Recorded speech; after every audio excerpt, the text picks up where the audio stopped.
Hi, I'm Lawrence Bergstrom, registered osteopath, a former NHS osteopath for 10 years, and an advanced trained non-surgical spinal disc specialist. So in this video, what are the best ways to ruin your back with exercise? Number one, sit-ups. Lots of people do sit-ups and understandably they think, well, I'm going to get a nice strong core here, I'm going to get a good six-pack and a good set of muscles. You will develop your abdominal muscles for sure, but in the process of doing that, every time you're flexing forwards and you're putting a lot of strain on your back, essentially what's happening is you are compressing your spinal discs more and more and more. Now, the exercises that I'm going to talk to you about, if you're in your 20s, perhaps up until your latter 20s, you may well get away with them. And I hear, as we go through the list, I hear what people will be saying. There'll be some people out there watching this video who say, but I do all these exercises every day and I have no problem whatsoever. Now, for some people, they're fortunate enough that they can do these exercises and they won't cause problems. But over 25 years of clinical experience teaches us that once we get past our 20s, our discs and our connective tissues aren't as elastic as they once were. So as a consequence, we're much more likely to run into injury. Now, it could be you do the exercises and you don't feel any problems, but you can do some simple things day to day, which can then put strain on those discs, which have been additionally strained through the exercises, and that's where we have an injury. So, second exercise, leg raises. What's so bad about leg raises? It's a similar principle. Every time we lie on our back and we're raising both legs up together, we're putting tremendous load on here. So there's a lot of pressure going on the low back here. And it's the same principle, load on the discs, but with the leg raises in particular, we're increasing what we call intrathecal pressure. Now, intrathecal pressure is the pressure gradient or the pressure system in our spinal canal. So as we're raising our legs, as we're doing sit-ups, we're putting more pressure on here. So again, we're putting our discs at risk. Okay, number three, Russian twists. Very popular in the gym, a very popular core exercise. So with this one, we're perched on our bottom, we're sitting upright, we've bent our knees, lifted our feet off the floor, and then we're rotating side to side, possibly with a dumbbell or a kettlebell in our hands. Why is that a problem? You know, lots of people do it, they don't have problems. Again, goes back to your age, how much wear and tear you've got in your discs, the health of your discs. Similar principle, but this one made even worse because now we've got compression and we've got repeated rotation through that disc.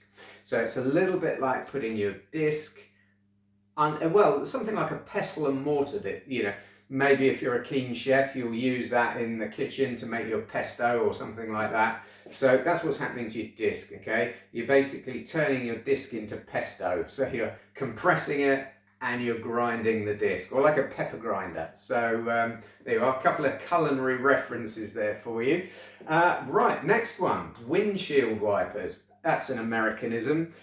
We call it windscreen. So windscreen wipers. That's where you're lying on your back, you've got both legs raised up, and you're now doing this with your legs. Wow, what a lot of force through your spine. Is it relevant to daily function? No. Are Russian twists useful for daily function? No. Probably at no point in your daily life are you sat perched on your bottom with your legs bent up, having to rotate side to side. So why do it? There's no real evidence for it. It's not, you know, evidence-based exercise. It's just, oh, maybe that's good for my abs. Yeah, it strengthens your abdominal muscles and your obliques, and it ruins your back at the same time. Okay, next one, number 5, knee rocking. So you're lying on your back, you've got your legs bent up, and you're rocking the knees side to side. Same situation. That poor old disc in the middle there is being ground and compressed till one day you do something innocuous. You sneeze or you pick up a piece of paper, back's gone. Why has that happened? I only sneezed or picked up a piece of paper. Nope, been doing these exercises for long enough to damage that disc, okay? Number 6, jumping jacks, jumping up and down, putting loads and loads of compression and force through your spine. Eventually, these discs say, that's it, I've had enough.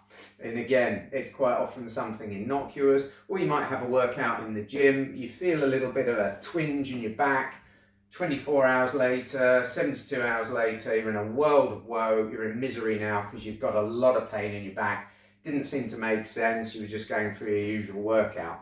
But that poor old disc, again, it's it's rung the time bell. It said, no, enough's enough. I can't continue having this amount of pressure on me. Okay, and then let's go for the 7th. So ankle taps, lying on your back, little bit of a sit-up position, side bending, so you're now sliding side to side to touch those ankles. Similar principle, perhaps not quite as damaging on the disc as the good old Russian twist. Still going to damage it, because again, you're going to get compression on there, side bending, side bending, side bending, under load, putting pressure through that spinal canal, and then one day, pop, the discs goes. So there we are. A number of common core exercises which people are doing all the time. I hear it, I do hear it. Some people will say that's part of my workout, I have no problem with it. Good. If you're getting away with it, are you getting away with it so far? Great. Or you're in your 20s, your discs haven't yet developed enough degenerative change in there for it to become a problem.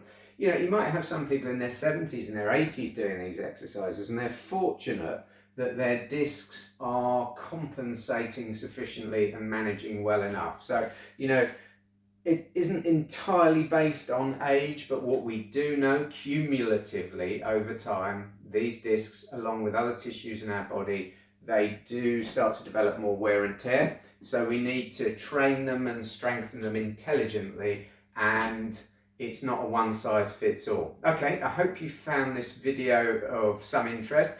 Don't worry if you now think, this guy has just taken all my core exercises out of my gym program.